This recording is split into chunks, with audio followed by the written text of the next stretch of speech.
श्री चंद्रशेखर जी। माननीय सभापति जी, जय भीम। बहुजन समाज में जन्मे सभी संतों, गुरुओं, महान पुरुषों को नमन करता हूं, जिनमें महात्मा ज्योतिबा फूले, डॉक्टर बाबा साहब अम्बेडकर और मान्यवर काशीराम साहब को मैं याद भी करता हूं आज के दिन पर। साथ साथ नगीना की महान जनता और भीम आर्मी और हमारी पार्टी आज़ाद समाज पार्टी काशीराम के साथियों का भी धन्यवाद करता हूं। इसके बाद अपने कुल गुरु जगत गुरु सदगुरु रविदास जी महाराज को भी मैं नमन करता हूं, जिन्होंने दुनिया को लगभग 600 साल पहले बेगमपुरा शहर के रूप में दुनिया का सबसे महान लोकतांत्रिक दर्शन दिया। अध्यक्ष महोदय, माननीय सभापति जी, 14 अगस्त 1947 को ये देश अंग्रेजों के अधीन था। 15 अगस्त 1947 को हम लोग आज़ाद हुए। 16 अगस्त 1947 को देश आज़ादी में था, लेकिन धन धरती राजपाट में बंटवारा नहीं हुआ। जो साधन संसाधन थे उनमें बंटवारा सही रूप से न होने के कारण एक बहुत बड़ी आबादी सुविधाओं से वंचित और सम्मान से वंचित रह गई।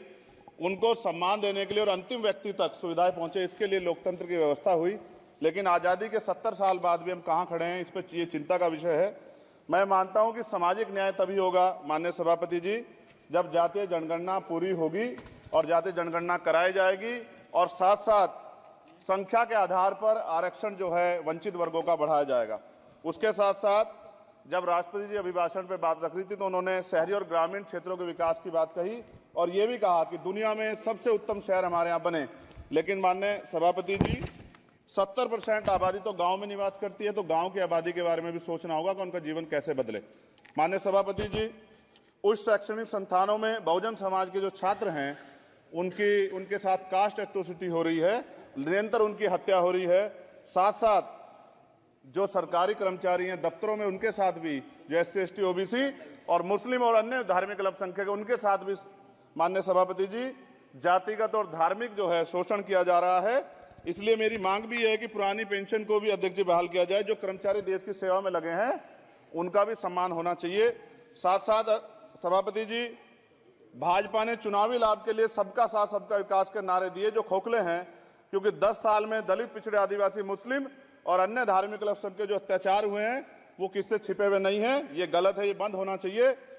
सभापति महोदय जी, महामहिम राष्ट्रपति जी के अभिभाषण में निजी क्षेत्रों में SC ST OBC को रिजर्वेशन देने का कोई उल्लेख नहीं हुआ है, जो कि आज चर्चा का विषय, क्योंकि 98% प्राइवेट सेक्टर है, 2% सरकारी सेक्टर है, तो 98% प्राइवेट सेक्टर में भी हमारी हिस्सेदारी की बात होनी चाहिए।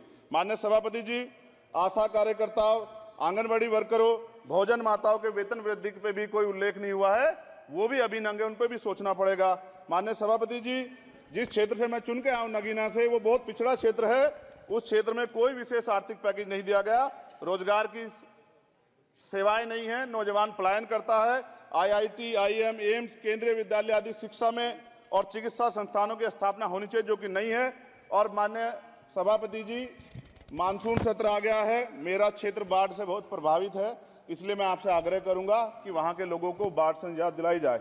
माननीय सभापति जी, चीन हमें आंख दिखा रहा है और लगातार हमारे देश की सीमाओं में घुसपैठ कर रहा है, इसलिए अग्निवीर योजना को हटाकर पुनः सेना भर्ती शुरू की जाए और साथ साथ भारत की सबसे प्राचीन व बहादुर रेजिमेंट में से एक चमार रेजिमेंट को पुनः बहाल करा जाए, ऐसा भी मेरा आपसे आग्रह है।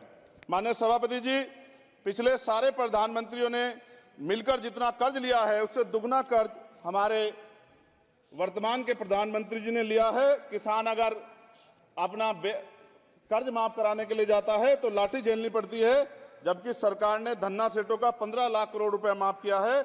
इस ओर हमें ध्यान देना पड़ेगा, हमारी आने वाली पीढ़ियों को ये कर्ज चुकाना पड़ेगा। माननीय सभापति महोदय जी, किसानों को MSP की लीगल गारंटी तथा किसानों का कर्ज माफ होना चाहिए। साथ साथ 2 अप्रैल 2018 को SC ST के बच्चों पे बहुत बड़े पैमाने पे मुकदमे लगे थे, वो हमारी लड़ाई सही थी, ये सुप्रीम कोर्ट ने माना और बाद में सरकार ने माना, वो मुकदमे तुरंत वापस होने चाहिए। माननीय सभापति जी, प्रेस जो है उस पर भी शिकंजा कसा जा रहा है। जो पत्रकार सरकार खिलाफ बोलता है नौकरी से हाथ धोना पड़ता है और सोशल मीडिया हमारा हथियार है, उस पर तरह तरह के प्रतिबंध लगाए जा रहे हैं और विरोध करने वालों को सोशल मीडिया हैंडल भी सस्पेंड करा दिए जा रहे हैं। साथ साथ सभापति जी, पेपर लीक और परीक्षाओं के कैंसिल होने से देश के नौजवानों का भविष्य खतरे में है। नीट, यूपी सिपाही भर्ती सभापति जी और 69,000 शिक्षक भर्ती में आरक्षण घोटाला हुआ है, कोई पूछने वाला नहीं, खून के आंसू रो रहे हैं बच्चे, बेरोजगारी का दंश युवा झेल रहे हैं।